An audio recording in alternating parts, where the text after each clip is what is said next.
Lorsqu'une entreprise fait appel à un Digital Project Manager pour implémenter sa stratégie digitale, l'une des étapes dans l'implémentation ou la conception de cette stratégie digitale est souvent ce que l'on appelle le benchmarking.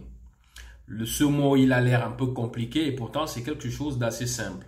Qu'est-ce que le benchmarking? Pourquoi il est important dans la stratégie digitale, etc. C'est ce dont nous allons parler aujourd'hui. Bonjour à tous, bonjour à toutes, j'espère que vous allez bien, moi je vais super bien. On se retrouve une fois de plus sur cette chaîne, la chaîne sur laquelle nous découvrons le digital et toutes ses opportunités et surtout la chaîne sur laquelle nous expliquons cela en des termes très simples, en des termes accessibles à tous.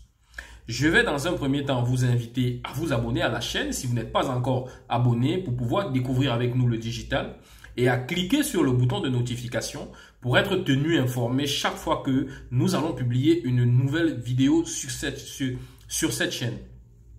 Je suis Ada Mbita Ariel Nathan, Digital Project Manager. Et aujourd'hui, je vais te parler un peu de ce qu'est le benchmarking. Je vais essayer d'expliquer cela en des termes très simples, en des termes accessibles à tous. Nous allons nous retrouver tout de suite après la petite introduction pour rentrer dans le vif du sujet. À tout de suite.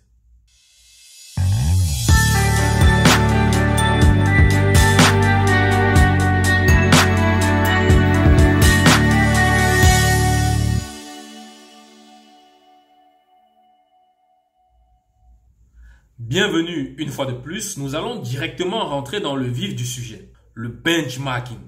Qu'est-ce que c'est?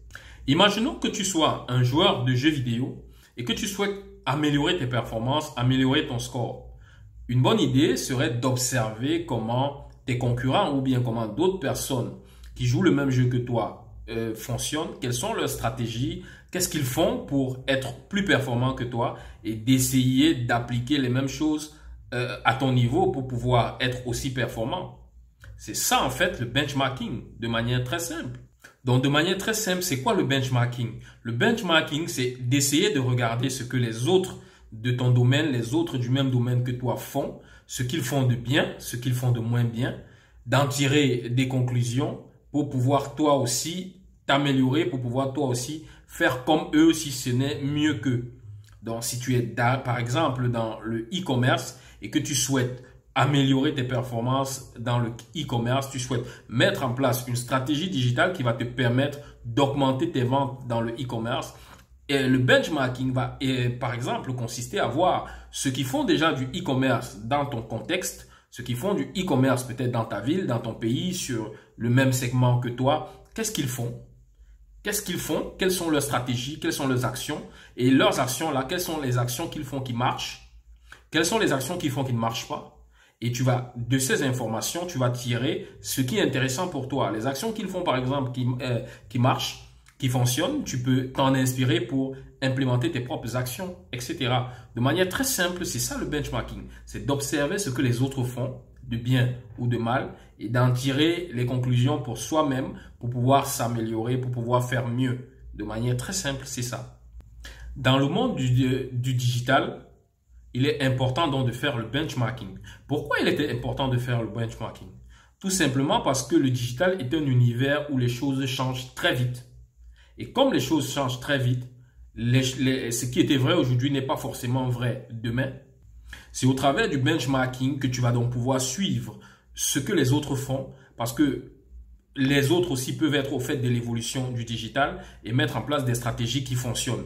Donc, tu vas, au travers du benchmarking, voir ce qu'ils font et adapter cela dans tes propres stratégies.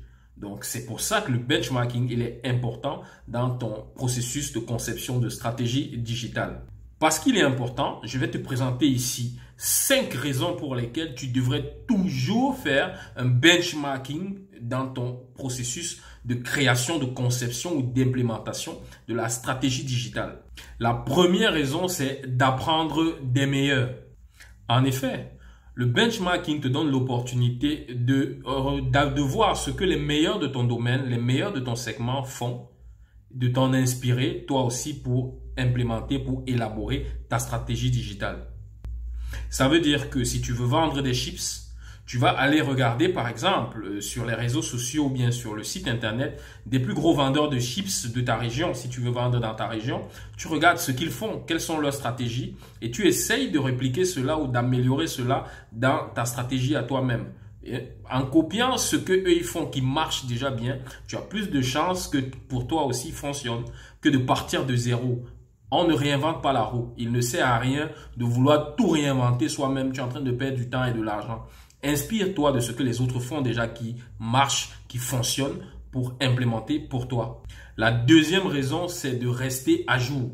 Le digital évolue très vite. L'informatique évolue très vite. Et le benchmarking va te permettre de rester à jour sur les nouvelles tendances, sur les nouvelles pratiques, sur les nouvelles technologies utilisées ça et là, notamment par tes concurrents dans ton contexte ou dans ton segment de marché.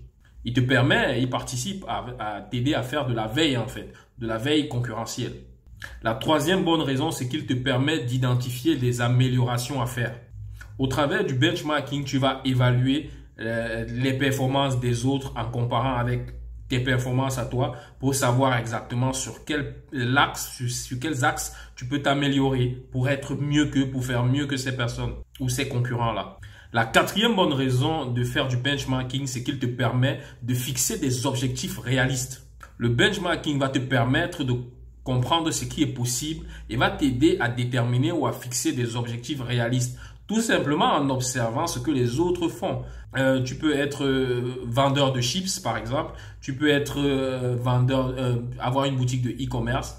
Essaye de voir déjà ce que les autres vendeurs de chips ou encore ce que les autres boutiques e-commerce se fixent comme objectif. Et ça peut te donner une fourchette de ce qui est atteignable dans ton segment de marché, de ce qui est atteignable dans ton secteur d'activité ou dans ta zone géographique, etc., etc. Tout ceci en observant simplement ce que les autres font. La cinquième chose, la cinquième bonne raison, c'est que le benchmarking va t'inspirer et te donner de nouvelles idées. C'est effectivement en regardant ce que les autres font que tu es susceptible de trouver de nouvelles idées. Partir de zéro pour trouver des nouvelles idées est parfois difficile, c'est parfois compliqué. Il est plus facile de trouver des nouvelles idées en s'inspirant de ce que les autres ont déjà fait, en s'inspirant des idées qu'ils ont déjà essayé d'implémenter ou qu'ils ont déjà implémentées pour pouvoir développer des nouvelles idées, des idées plus pertinentes, des idées novatrices pour ta stratégie à toi. Voilà donc là 5 bonnes raisons pour lesquelles tu devrais toujours faire un benchmarking dans ta stratégie digitale, dans la conception ou l'implémentation de ta stratégie digitale. Parvenu au terme de cette vidéo, il s'agissait là de présenter de manière brève ce qu'est le benchmarking, de présenter cela surtout en des termes très simples et accessibles à tous. Je vais dans un premier temps vous inviter à vous abonner également, si ce n'est pas encore fait, pour pouvoir continuer à découvrir avec nous le digital et toutes ses astuces et ses opportunités. Je vais également vous inviter à cliquer sur le bouton de notification pour être tenu informé chaque fois que nous allons publier une nouvelle vidéo, un nouveau contenu.